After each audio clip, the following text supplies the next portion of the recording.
Ay mga kalingap, meron tayong natagpuang bahay po dito. Medyo concrete ito. Ayan. Kaso sira-sira na rin ang kanyang bubong ano. Humihingi nga ng tulong sa atin. At kahit pangyero lang, sana merong tas pusong magbigay ng pangyero ano, mga kalingap. Ito nga po ay ng bagyo pa ito mga kalingap, nabagsakan ng punong kahoy ano. Ayan, wala nga pang malit na ano, pati yung kahoy hindi na nakuha dito sa kanyang bahay. Ito pong tao na ito po ay kapitbahay ko po dito sa Bautista no, sa may farm ni Kuya Bal Santos Matubang. Ito po ang kanyang ano ito, kusina ito, kusina.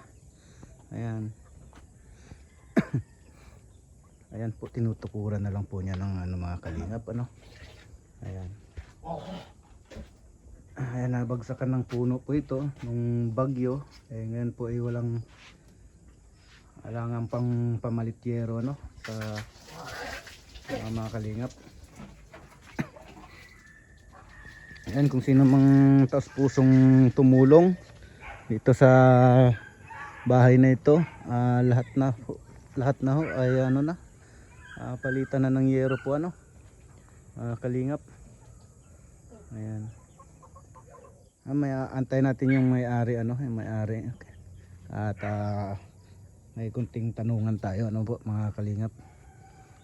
Ayan.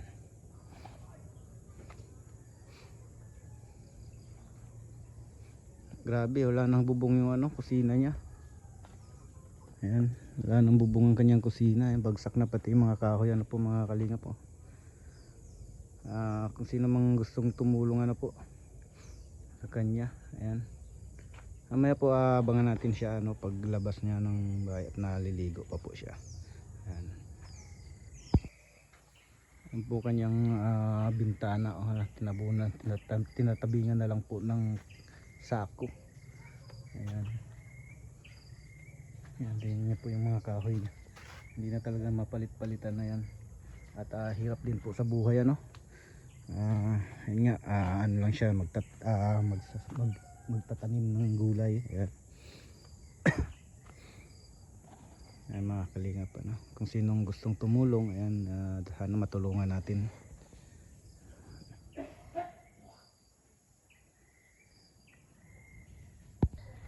Ayan mga kalingap ano. Ayan. Kung makikita mo po ay wala na talagang ano yung ano, ang kanyang nito, pamakuan ano. Wala na. Ayan. May inaabangan niya si Kuya Balagi at humihingi sana ng tulong kahit pangyero lang po ano. Ito. Kahit pangyero lang po daw ay okay na, meron naman daw siyang makukunang kahoy, mga lumber. Ayan. Ito po yung kanyang CR, wala nang bubong. Ayan. Balikan natin ang bubong ng kusina. Ayan. Ito po yung nabagsakan talaga ng ano, ng kahoy ano, na nung sanhi pa ng bagyo. Ay, hindi makuha ang kahoy at yun nga, walang budget pang ano ng operator ng chainsaw ano. Kaya hindi niya makuha ang kahoy, malaki pong kahoy. Ayan.